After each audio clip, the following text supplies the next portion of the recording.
कल का दिन बहुत लोगों के लिए और कुछ राजनीतिक दलों के लिए बहुत बेहतर दिन था। बहुत शोक का भी दिन था।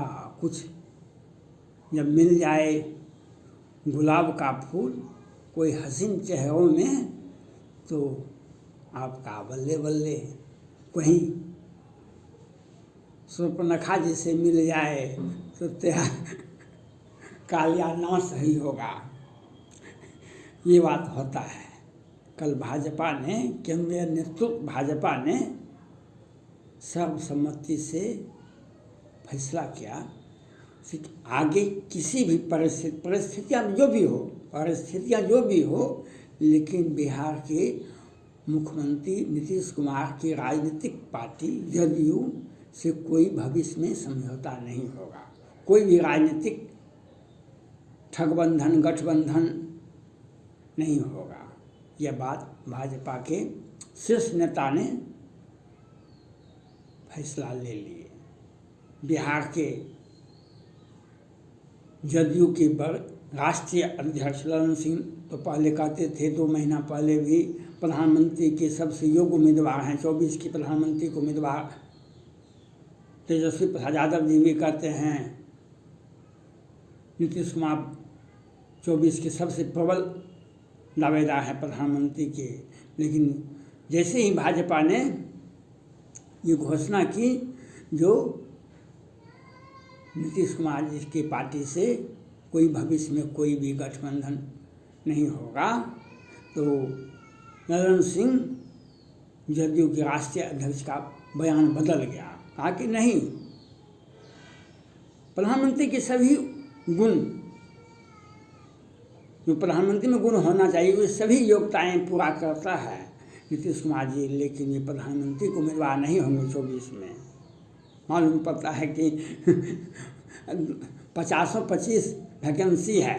जैसे बिहार में बीपीएससी का परीक्षा होता है ना, परीक्षा के पहले ही रिजल्ट आउट हो जाता है और छात्र जब कम्पीट कर जाते हैं तो उसको जब नौकरी मांगती है तो उसको लाठी से पीटा जाता है। मालूम पड़ता है बिहार में जदयू को हसीन सपना दिखा रहे हैं दुनिया को, और अपना तो गया ही, लेकिन हिंदुओं को भी अपमानित करने का प्रयास माननीय मुख्यमंत्री नीतीश कुमार जी ने बहुत अच्छे ढंग से किए। ये बधाई के पात्र हैं, ये बधाई के पात्र हैं। इन्होंने वह काम कर दिखाया जो कोई काम आज तक भारत में किसी हिंदू ने नहीं करके दिखाया। लालू प्रसाद यादव जी को पक्षपात करने का आरोप लगाता है। जब 90 में ये मुख्यमंत्री बने उसके बाद ये माय समीकरण बना लिए और 5 तक इनका माय समीकरण। लेकिन आज लालू प्रसाद यादव जी के बेटे, छोटे बेटे तेजस्वी प्रसाद यादव जी कहते हैं हमारा माय समीकरण नहीं, हमारा A to Z की पार्टी है। भाजपा भी कहते हैं जो सबका साथ, सबका विश्वास और सबका प्रयास। लेकिन नीतीश कुमार जी ने कल विष्णु मंदिर में, गया में, अपने मुख्यमंत्री हैं आप कहीं भी जा सकते हैं, अपने तो गए ही, और मुसलमान समाज के और मुसलमान मंत्री जो बिहार सरकार में मंत्री हैं, मुसलमान धर्म से आते हैं, उनको भी साथ लेकर के गए। ये इसलिए ले गए जो हम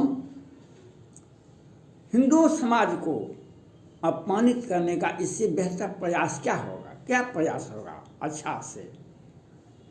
महात्मा गांधी जब मरते को गोली मारे गए, महात्मा गांधी भी हे राम कह के शरीर त्याग दिए थे। महात्मा नीतीश कुमार जी तो उससे ही बड़े हो गए, क्योंकि बिहार की जनता को किस प्रकार से इन्होंने मारा। कोरोना काल में बिहार में कोई मरेगा तो हम उसको 5 लाख रुपया देंगे, लेकिन लोग तरफ के मर गया।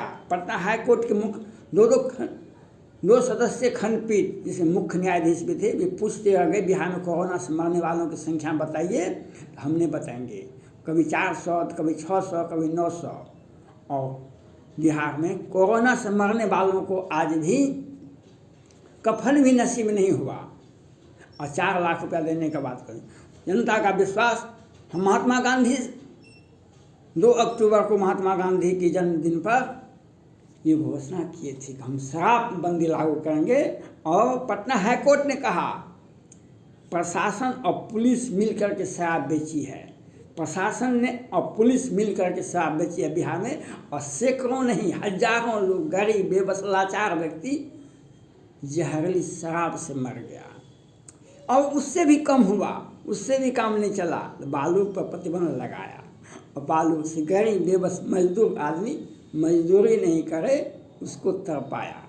और उससे भी नहीं हुआ, जो बंजोर किसे नहीं बलकावा, मच्छर का ही कलंक न लावा, चिंता सांपनी को नहीं खाया, कहीं न पद पाए बुराया।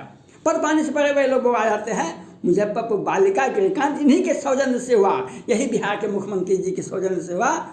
और आज भी पटना हाईकोर्ट में मुजफ्फरपुर बालिका गृहकांड के बदले अब बालिका गृहकांड गायघाट पटना हो रहा है। और ये बिहार सरकार है, इससे भी इनका जी नहीं भरा, इससे भी इनका जी नहीं भरा। तो हिंदू धर्म को अपमानित करने के लिए, मुसलमान जाति का, मुसलमान धर्म का वोट लेने के लिए ये कल विष्णु मंदिर गया में ये मुसलमान मंत्री को, जो इनके मंत्रिमंडल के सदस्य हैं, उनको साथ ले गए। ये तुष्टीकरण की नीति, अगर आपको अच्छा नहीं आता है, लालू प्रसाद यादव जी से तुष्टीकरण की नीति सीख लीजिए, कांग्रेस पार्टी से सीख लीजिए।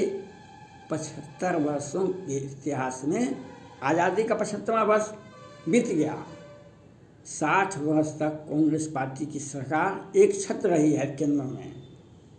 15 वर्षों 16 वर्षों में अटल बिहारी वाजपेयी, बीपी सिंह, चंद्रशेखर, मोरारजी देसाई, अटल बिहारी वाजपेयी, ये सभी मिलाकर के 15-16 वर्ष में होता है। 60 वर्षों तक आज कांग्रेस पार्टी तुष्टीकरण की नीति के चलते लोकसभा में विरोधी दल का जो संख्या बल होना चाहिए 543 सदस्यों में, वह आज कांग्रेस पार्टी को लोकसभा में नहीं है। और आपकी पार्टी तो बिहार की एक पार्टी, छोटी पार्टी है, कभी 5 सदस्य आपके होते थे, कभी 20 सदस्य होते थे, आज 44 है, 44 सदस्य है बिहार विधानसभा में। आपके पार्टी को 30 याचिकाएँ पटना हाईकोर्ट में लंबित है, और उसमें 20 से 25 आप ही की पार्टी का है। क्योंकि सत्ता का, जनता का सेवा आप करना आपका धर्म नहीं है, सत्ता को लूटना और सत्ता का दुरुपयोग करना आपका मंशा है। आपका मंशा है, और सत्ता में का दुरुपयोग आप आज तक करते आ रहे हैं। आपके ऊपर हत्या का मामला दर्ज है, कहाँ ही नहीं, केस क्यों नहीं चल रहा है, ट्रायल क्यों नहीं चल रहा है, सुप्रीम कोर्ट में गया, पटना हाई कोर्ट में गया, क्यों नहीं चल रहा है?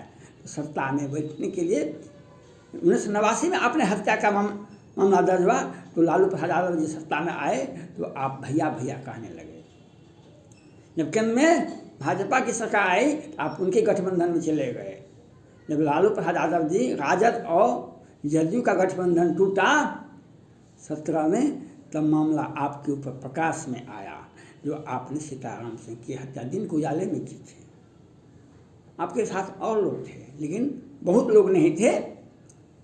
जैसे आपने जी कृष्णैया हत्याकांड में आनंद मोहन को फंसा दिया, वह एक भीड़ थी, लेकिन आप जिस केस में आपने हत्या, आपका नाम है, उसमें 2-4 लोग ही थे, लेकिन उनको आप जेल में बंद रखे हुए हैं, क्योंकि सत्ता का दुरुपयोग तो आपका नैतिकता है। लेकिन आपने उसको भी पार कर दिया, हद से पार कर दिया।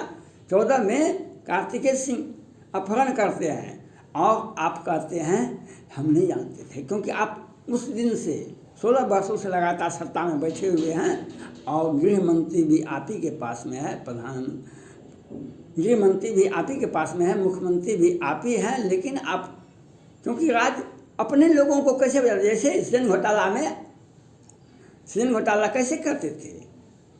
जदयू के बड़े नेता को कैसे बचाए? लोअर कोर्ट और वैकेंट कोर्ट से जमानत दिलवाते हैं। हम केंद्र सरकार से अपील करते हैं, जो आपने जो जदयू को से गठबंधन तोड़ लिया, अब आपका एक सोच होनी चाहिए। सत्ता में कोई बैठा व्यक्ति हो, अगर अपराध करता है और घोटाला करता है तो उसकी जांच सामान्य नियम के तहत, कानून के तहत होनी चाहिए, नहीं कि बल्कि व्यक्तिवाद, जातिवाद, अपने और पराये का ज्ञान होकर के नहीं करना चाहिए। ये बहुत गलत बातें हैं। लेकिन आज तक यही हुआ। भाजपा के वो लोग का बल्ले बल्ले जो इनके मंत्रिमंडल में सदस्य होते हुए भी पराये थे, लेकिन भाजपा के बिहार में जो मंत्रिमंडल का सदस्य हैं अभी जदयू के, और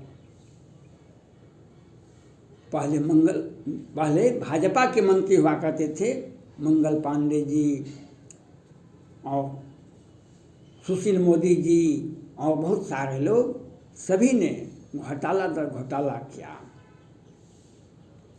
ये सुशील मोदी जी अभी खुद बोलते हैं, भाजपा में अपना वापसी चाहते हैं, हमको भी फिर से विधायक दल का नेता बना दी। 20 वर्षों तक विधायक दल के नेता रहे भाजपा के, और ये इन्होंने सभी मंत्री, बिहार सरकार के सभी मंत्री पद पर काम किए और घोटाला दर घोटाला किए।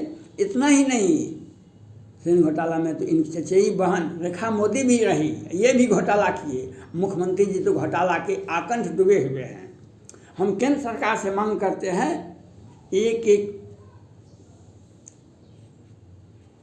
अमित शाह जी वीर कुंवर सिंह की जयंती समारोह में इसी वर्ष बिहार आए थे, भोजपुर आए थे बिहार में। उन्होंने वहाँ तक कहा था, बिहार के मुख्यमंत्री को हमने अभी तक कितना पैसा दिया है, लगभग 2 लाख करोड़ से अधिक दिया। हम एक एक पैसा का हिसाब लेंगे, लेकिन हम केंद्र सरकार से अपील करते हैं, बिहार के मुख्यमंत्री ने जो 1710 करोड़ का पुल दिन में गंगा जी में अगवानी घाट से गंगा भागलपुर के बीच में 1710 करोड़ का पुल, घोटाला का ये देखिए कितना बड़ा मापदंड है।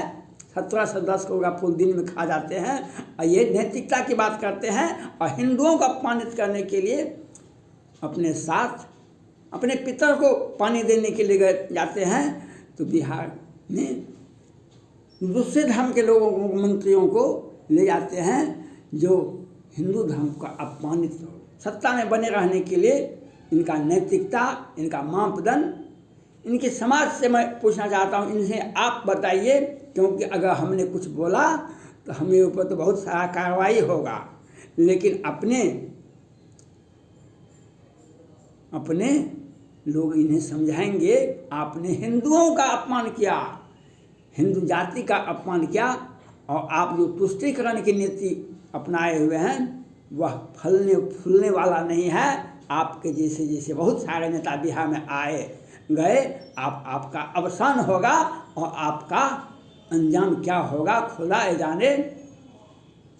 आपका राजनीतिक भविष्य दुर्भाग्य, दुर्दशा और दुर्दिन की ओर जा रहा है। धन्यवाद।